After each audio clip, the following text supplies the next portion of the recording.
हाय students, मी गुणवंत माळी स्वागत करतो तुमचं माझ्या यूट्यूब चॅनलमध्ये. आपण सुरू केली होती MST CET series. MST CET सिरीजच्या चॅप्टर नंबर 4 मध्ये तुमचं पुन्हा एकदा स्वागत. बघा मित्रांनो, आपण चालू केलेली एमएसटी सीईटी सिरीजचे सर्व लेक्चर्स एव्हरी इव्हिनिंग 7:15 ला रोज संध्याकाळी 7:15 वाजता तुम्हाला माझ्या यूट्यूब चॅनलवर बघायला मिळतील. सो तुम्हाला जर असं वाटत असेल की तुमचं एमएसटी सीईटी प्रिपरेशन अगदी योग्य रीतीने आणि चांगल्या पद्धतीने व्हावं, तर तुम्ही प्रत्येक संध्याकाळी 7:15 यूट्यूब चॅनलला लेक्चर्स अटेंड करत चला. सोबतच केमिकल थर्मोडायनामिक्स या लेसनचे जे काही न्यूमरिकल्स असतील किंवा आपण घेतलेल्या सगळ्या थेरी चॅप्टर्सचे जे काही न्यूमरिकल्स असतील, हे जसे जसे आपली एक्झाम जवळ येत जाणार त्या पद्धतीने आपण ते कंडक्ट करत जाणार. ओके, सो न्यूमरिकल प्लस सगळे टॉपिक्स आपण यातून कव्हर करणार आहे. म्हणूनच आपण सांगतो की आपण प्रत्येक चॅप्टर आणि चॅप्टर मधला प्रत्येक टॉपिक कव्हर करण्याचा इथे प्रयत्न करत असतो, जेणेकरून तुमचा एमएसटी सीईटीचा स्कोर हा अगदी बेस्ट आला पाहिजे. ओके, सो चला वेळ न घालवता आपण आपल्या टॉपिक कडे जाऊया. So the today's chapter is that is chapter number 4 chemical thermodynamics. So chemical thermodynamics या लेसन मधला आजचा आपला टॉपिक असणार आहे that is term use in a thermodynamics. थर्मोडायनामिक्सची रिलेटेड टर्म्स आपण आज डिस्कस करणार आहोत. That is first system and surrounding. Next असणार आहे that is types of system and the different processes. Next that is properties of a system and state function. यावर depend असलेले MCQs आज आपण बघणार आहोत. हे 4 सब टॉपिक्स आहेत टर्म यूज इन द थर्मोडायनामिक्सच्या अंडर. सो चला आपण यांच्यावरती इम्पॉर्टंट किंवा डिपेंड असलेले एमसीक्यूज आज आपण डिस्कस करूया. So this is our first MCQ. बघा आपल्याला काय दिलं आहे फर्स्ट एमसीक्यू. एमसीक्यू स्टार्ट करण्या अगोदर तुम्हाला सांगू इच्छितो की प्रत्येक एमसीक्यूला तुम्हाला 20 सेकंड्स दिलेले आहे. सो विदिन 20 सेकंड्स तुम्हाला आन्सर करायचं आहे. टॉपिक अगदी इझी आहे याचा, त्यामुळे तुम्हाला प्रत्येकाला एमसीक्यूचे आन्सर्स देता आले पाहिजे. सो ट्राय करा की प्रत्येक एमसीक्यू तुम्हाला सॉल्व्ह करता आला. जर तुम्हाला सॉल्व्ह नसेल करता येत तर थेरॉटिकल व्यवस्थित प्रिपेअर करा. ओके, सो चलो आपण एमसीक्यूला स्टार्ट करूया. The first MCQ is what? Warming of ammonia chloride with a sodium hydroxide in a test tube is an example of what? बघा, एक टेस्ट ट्यूब घेतलेली आहे. सगळ्यांना माहिती आहे टेस्ट ट्यूब ओपन असते, राईट? या टेस्ट ट्यूब मध्ये काय काय घेतलेलं आहे? अमोनिया क्लोराइड घेतलेला आहे, सोबतच सोडियम हायड्रॉक्साइडला वॉर्म करतायत. वॉर्म करतायत म्हणजे काय रे? त्याला हॉट, गरम करतायत ना, टेम्परेचर वाढवतायत त्याचं.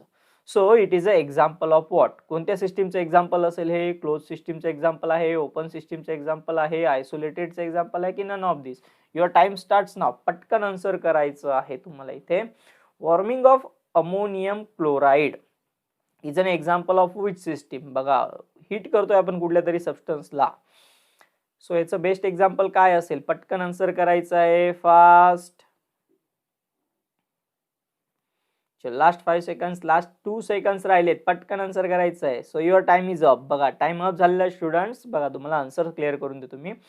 वॉर्मिंग अप करतोय ना आपण, सो अमोनियम क्लोराइड घेतलेला आहे, सोबत सोडियम हायड्रॉक्साइड घेतलेला, वॉर्म करायचं आहे. वॉर्म करायचं याचा अर्थ काय होईल रे? जर टेस्ट ट्यूब ही ओपन आहे, टेस्ट ट्यूब कशी आहे? ओपन आहे. सो या टेस्ट ट्यूब मधून याच्या फ्युम्स बाहेर पडतील, सोबतच काही हीट बाहेर पडेल. Heat and fumes, that is matter and heat both are exchange with the surrounding. दोघं सराउंडिंग सोबत एक्सचेंज होत आहे. So such a system is called a open system. अशा सिस्टीमला आपण काय म्हणत असतो रे? ओपन सिस्टीम म्हणत असतो. Okay, what about the close system? मग क्लोज सिस्टीम काय असते? तर क्लोज सिस्टीम मध्ये मॅटर बाहेर पडत नाही. क्लोज सिस्टीम मध्ये मॅटर बाहेर पडत नाही, फक्त काय बाहेर पडते रे? हीट बाहेर पडत असते. In case of isolated system मध्ये मॅटर पण नाही आणि हीट पण नाही, कोणीही बाहेर पडत नाही. Such a system is called a isolated system. So always remember, ज्या सिस्टीम मध्ये आता एक्झाम्पल कसंही दिलं असेल तर एक्झाम्पल व्यवस्थित बघायचं, ओपन आहे, क्लोज आहे की आयसोलेटेड आहे. ओके, चला आपण आता नेक्स्ट एमसीक्यू कडे जाऊया. So friends, this is our next MCQ. A system which can exchange energy with a surrounding but no matter. बघा काय सांगितलंय? एनर्जी एक्सचेंज होणार आहे सराउंडिंग. आत्ताच आपण कन्सेप्ट एक्सप्लेन केली. Exchange of energy with a surrounding, no matter. Matter नाही पण एनर्जी एक्सचेंज होणार. So which type of system it was? Heterogeneous असणार आहे, ओपन सिस्टीम असणार आहे, क्लोज सिस्टीम असणार आहे की आयसोलेटेड सिस्टीम असणार आहे? Answer will be given in a comment. पटकन आन्सर करायचं आहे, fast. A system which can exchange energy. Energy exchange होतीये, मॅटर एक्सचेंज होत नाहीये. पटकन सांगायचं आहे, फास्ट, एकदम लवकर आन्सर करायचं. अगदी सोपी प्रोसेस आहे ही. ओपन, क्लोज, आयसोलेटेड आहे, पटकन आन्सर करायचं आहे. ओनली एनर्जी, फक्त energy. Your time is up. बघा तुमचा टाइम संपलेला आहे. काय सांगितलं आहे रे, सिस्टीम एक्सचेंज एनर्जी ना, सिस्टीम काय करते, एनर्जीला एक्सचेंज करते, मॅटरला नाही. मग अशी सिस्टीम काय असेल रे, तर समजा आपल्याला आईने एक चहाचा कप आणून दिलेला आहे, करेक्ट, आणि या चहाच्या कपला आपण झाकून ठेवलाय, करेक्ट, आणि या चहाच्या कपला झाकून ठेवल्यानंतर आपल्याला लक्षात येतं बघा की यामधली जी हॉट टी असते, या हॉट टीचा जो मॅटर असतो तो बाहेर पडत नाही, कारण की त्याला आपण झाकलेला आहे ना. बट हीट इज एक्सचेंज, इथे हीट एक्सचेंज होते पण मॅटर एक्सचेंज नाही होत. Heat is a form of energy. Heat कसला फॉर्म आहे, एनर्जीचा एक फॉर्म आहे, करेक्ट, एनर्जीचा फॉर्म आहे हीट. सो इथे फक्त हीट एक्सचेंज होते, मॅटर एक्सचेंज होत नाही. So it is a close system. ही सिस्टीम कोणत्या प्रकारची झाली, close system. So this is an answer of your MCQ. C, close system is the correct one. Okay, चला नेक्स्ट एमसीक्यू कडे जाऊया आपण. So friends, this is our next MCQ. काय सांगितलंय रे बघा, it is a topic depend upon the intensive and extensive property. हा काय एमसीक्यू आहे बघा. An intensive property in a thermodynamics means a property which depend upon. बर, intensive property आहे, ही इंटेन्सिव्ह प्रॉपर्टी कशावरती डिपेंड करत असते. There are two types of property. सगळ्यांना माहिती असेल, काही प्रॉपर्टीज असतात इंटेन्सिव्ह तर काही प्रॉपर्टी असतात एक्सटेन्सिव्ह. सो एक्सटेन्सिव्ह आणि इंटेन्सिव्ह मधला डिफरन्स तुम्हाला व्यवस्थित प्रिपेअर करायचा आहे, जो बोर्ड एक्झामला सुद्धा तुम्हाला विचारला जाऊ शकतो. ओके, सो आन्सर करा फास्ट. चला बघा काय काय एमसीक्यूज दिलेले, आन्सर काय दिलेले आहे तुम्हाला बघा. इथे ऑप्शन्स आहेत तुमच्याकडे. अमाऊंट ऑफ सबस्टन्सवर डिपेंड असतात का, on the nature of substance depend असतात का, बोथ अमाऊंट ॲज वेल ॲज नेचरवर डिपेंड करतात की neither on the amount nor on the nature. Amount आणि मॅटरवर दोघांवर डिपेंड करत नाही का. Your time starts now. पटकन आन्सर करायचं आहे बघा. मी तुम्हाला इंटेन्सिव्ह प्रॉपर्टी विचारली आहे, दोघांमधला डिफरन्स व्यवस्थित समजून घ्या. इंटेन्सिव्ह आणि एक्सटेन्सिव्ह मधला डिफरन्स काय. लास्ट 15 सेकंड्स आहेत, पटकन आन्सर करायचं आहे.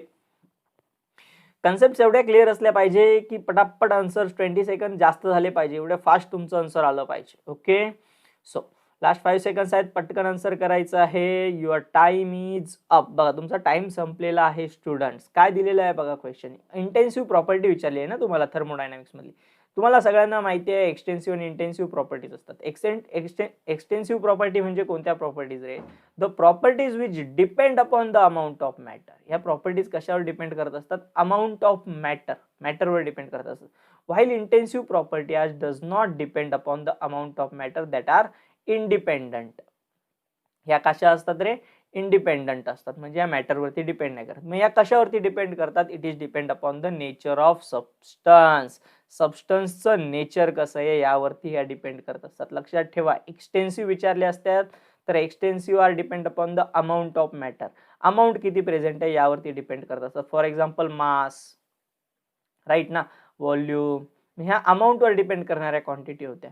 बट विस्कॉसिटी, करेक्ट ना, विस्कॉसिटी यासारख्या ज्या प्रॉपर्टीज असतात, विस्कॉसिटी सारख्या या प्रॉपर्टीज अमाऊंटवरती डिपेंड नाही करत, त्या depend upon the nature, substance कसा आहे त्यावरती डिपेंड करत असतात. So your correct answer is what, on the nature of a substance. सबस्टन्सच्या नेचरवरती डिपेंड करणाऱ्या प्रॉपर्टीज आहेत, not on the amount of substance. सबस्टन्सच्या अमाऊंटवरती या डिपेंड नाही करत. मग व्यवस्थित बघायचं आहे पेपरला, एक्सटेन्सिव्ह विचारला आहे की इंटेन्सिव्ह विचारला आहे, आणि या प्रत्येकाच्या एक्झाम्पल्स देखील तुम्हाला व्यवस्थित प्रिपेअर करायचे.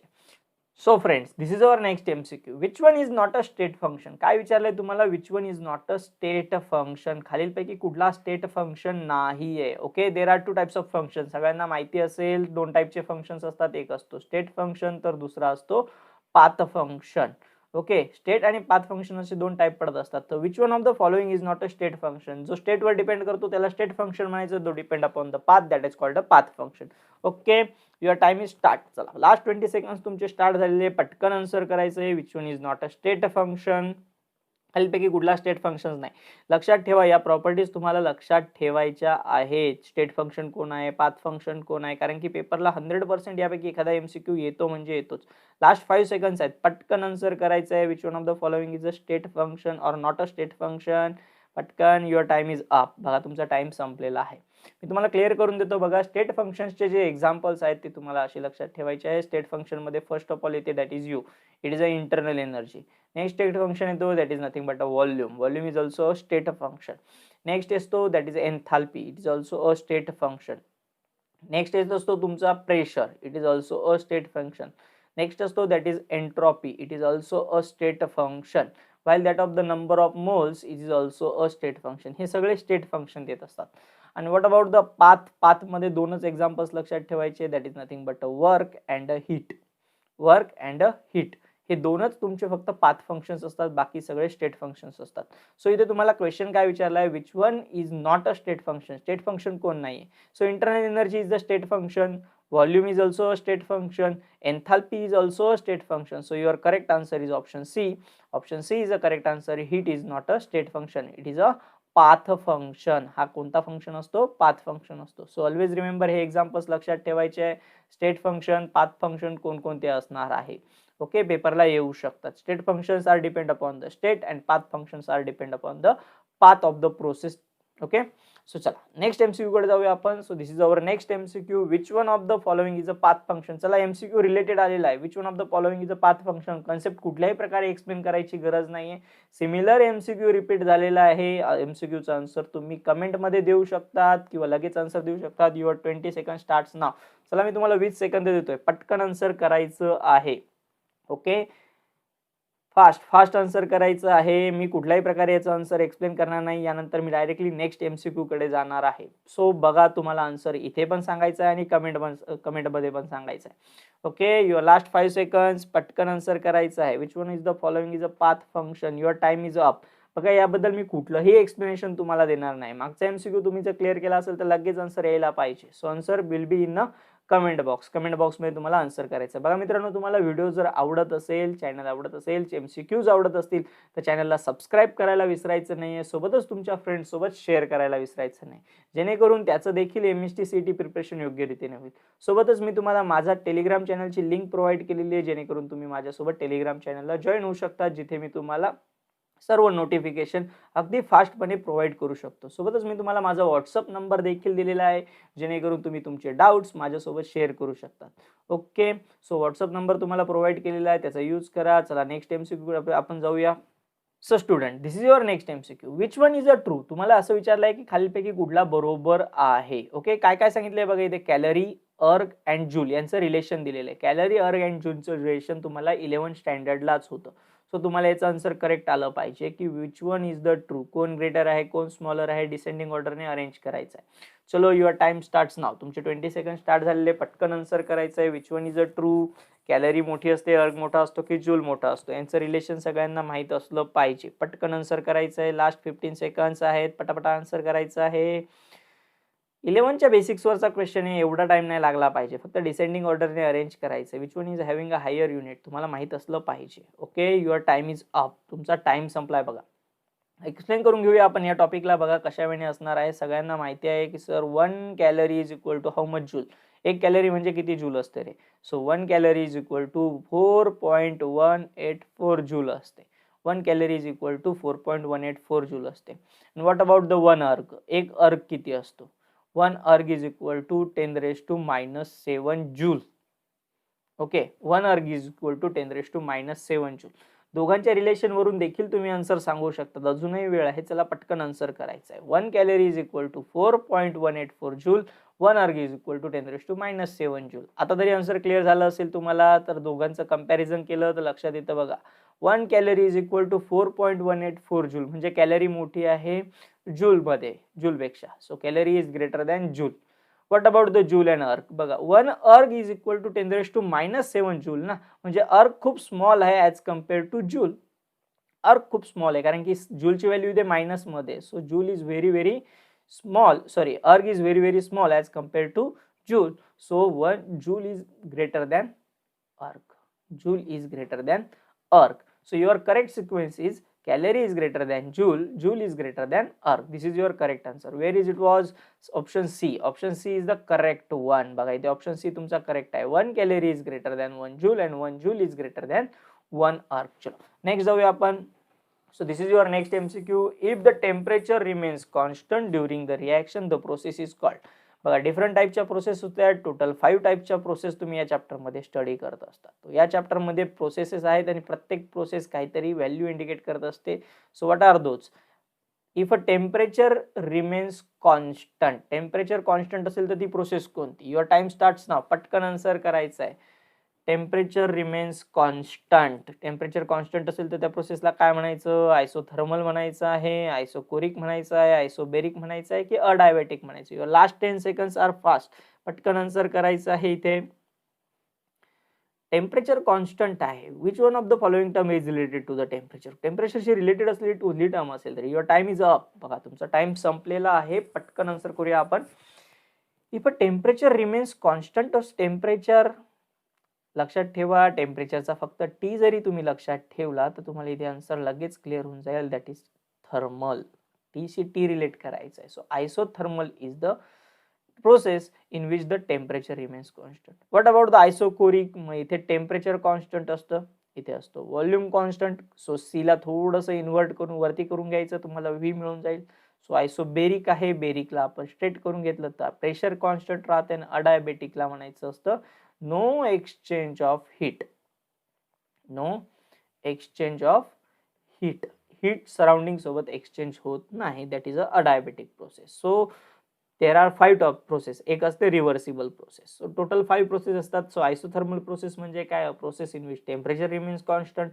Isochoric process is the process in which volume remains constant. Isobaric process is the process in which pressure remains constant. Whatever the adiabatic process, in a adiabatic process there is no exchange of heat with the surrounding. चला next MCQ कडे जाऊया आपण. MCQ related आहे, तुम्ही answer करायचं आहे. मी तुम्हाला directly 20 seconds provide करतो. अगदी सोपा एमसीक्यू, तुमचं आन्सर लगेच आलं पाहिजे. फास्ट रीड करा आणि लगेच आन्सर सांगा. The process in which the pressure remains constant through out the change is. Pressure constant असलेली प्रोसेस कोणती? आयसोथर्मल असेल, आयसोकोरिक असेल, आयसोबेरिक असेल की अडायबेटिक असेल? आत्ताच एमसीक्यू बघितला होता आपण. फास्ट आन्सर करायचं आहे. Which one is the process which having a constant pressure? Pressure constant असलेली process. Your time is up. Time up झालेला. Very good students. भरपूर स्टुडंट्सने करेक्ट आन्सर केलेलं आहे. सो याचा आन्सर तुम्हाला कमेंटमध्ये पण करायचं आहे, जेणेकरून मी तुम्हाला रिप्लाय करू शकतो की तुमचं आन्सर करेक्ट होतं की रॉंग होतं. ओके, चल नेक्स्ट एमसीक्यू कडे जाऊया आपण. So friends, this is our next MCQ. During a isothermal expansion. काय सांगितले रे इथे? आयसोथर्मल म्हणजे अशा एक्सपान्शन की जिथे टेम्परेचर कॉन्स्टंट असतं. Ideal gas internal energy. Ideal गॅसचं आयसोथर्मल एक्सपान्शन होतंय. सो इंटरनल एनर्जी काय असणार आहे ते लक्षात ठेवा. आयसोथर्मल एक्सपान्शन आहे ना, आयसोथर्मल एक्सपान्शन आहे. सो आयसोथर्मल मध्ये काय असतं रे? Temperature is remains constant. Temperature is remains constant. इथे टेम्परेचर कॉन्स्टंट असतं. मग टेम्परेचर कॉन्स्टंट असेल तर त्यासोबत अजून एक टर्म असते, that is also remains constant. मग ती टर्म कुठली असू शकते? दॅट इज इंटरनल एनर्जी असते का? बघा चला, तुम्हाला 20 सेकंड्स देतो, पटकन आन्सर करायचं आहे. फास्ट आन्सर करायचं आहे. स्टुडंट्स, थेरॉटिकची चांगली प्रॅक्टिस करायची आहे, जेणेकरून असे एमसीक्यूज तुम्हाला फास्ट सॉल्व्ह करता येतील. ओके, चलो फास्ट आन्सर करायचं आहे. Which one is remains constant? कुठला कॉन्स्टंट असू शकतो आयडियल गॅस सोबत, किंवा त्याची इंटरनल एनर्जी कशी असणार आहे? Okay, your last second, that is time is up. बघा तुमचा टाइम संपलेला आहे. During a isothermal expansion ideal gas it's internal energy. Internal energy कशाने डिनोट करतो? आपण डेल्टा यू ने डिनोट करत असतो. आणि इट इज अ झिरो. बघा आयसोथर्मल प्रोसेसमध्ये आपल्या टेक्स्टबुक मध्ये एक्सप्लेनेशन सुद्धा दिलेलं आहे याचं. आयसोथर्मल प्रोसेसमध्ये इंटरनल एनर्जी रिमेन्स कॉन्स्टंट. ही कशी असते रे? कॉन्स्टंट असते. That is delta U is equal to 0. So इथे इंटरनल एनर्जी डिक्रीज पण होणार नाही, इन्क्रीज पण होणार नाही. इन्क्रीज और डिक्रीज असं काही नसणार आहे. So it remains unchange. That is nothing but a constant. Delta U is equal to constant. This is all about the internal energy with a isothermal process. So प्रत्येक प्रोसेससाठी तुम्हाला एक रिलेशन दिलेलं आहे, एक सिम्बॉल दिलेला आहे. टेम्परेचर कॉन्स्टंट असतं का? डेल्टा यू कॉन्स्टंट असतो. त्यानंतर तुम्हाला चेंज इन व्हॉल्यूम कॉन्स्टंट असतो, राईट. Change in pressure remains constant. Like this अशा तुम्हाला भरपूर टर्म्स तुम्हाला तिथे इंडिकेट केल्या. या टर्म्स तुम्हाला लक्षात ठेवायच्या. सोबतच या संबंधित असलेले जे न्यूमरिकल्स असणार आहे ते देखील आपण आपल्या सेशनमध्ये कव्हर करून घेणार आहोत. सो चॅनलला स्टिक्ट राहा, जेणेकरून तुमचे सगळे एमसीक्यूज कव्हर होणार आहे. आणि चॅनलला शेअर करा फ्रेंड्स सोबत, जेणेकरून त्याचं देखील एमएसटी सीईटी प्रिपरेशन होणार आहे. लक्षात ठेवायचं आहे, एव्हरी इव्हिनिंग 7:15 ला आपण एमसीक्यूज घेत असतो मित्रांनो. चला next, at the end this is your Telegram channel link. ही तुम्हाला टेलिग्राम चॅनल लिंक मी इथे प्रोव्हाइड करून दिली आहे, जेणेकरून तुम्ही माझ्या टेलिग्राम चॅनलला जॉईन होऊ शकता. तर टेलिग्राम चॅनलचं नाव आहे केमिस्ट्री बाय गुणवंत माळी. या चॅनलला तुम्ही डायरेक्टली जॉईन होऊ शकता. सो मी तुम्हाला माझं यूट्यूब चॅनलचं नाव सुद्धा माहिती आहे, गुणवंत माळी. सो तुम्ही जनरली यूट्यूब चॅनलला जाऊन देखील सर्च करू शकता, जेणेकरून तुम्हाला माझे व्हिडिओज इझिली बघता येईल. सोबतच मी तुम्हाला माझा व्हॉट्सअप नंबर दिलेला देखील. व्हॉट्सअप नंबर आहे 9518920195, जेणेकरून तुम्ही तुमचे डाऊट्स माझ्यासोबत इझिली शेअर करू शकता. सो फ्रेंड्स, चॅनलला सबस्क्राईब करायला विसरायचं नाही, सोबतच फ्रेंड्ससोबत शेअर करायला विसरायचं नाही. That is all about the today's lecture. Thank you very much. Tata, bye bye.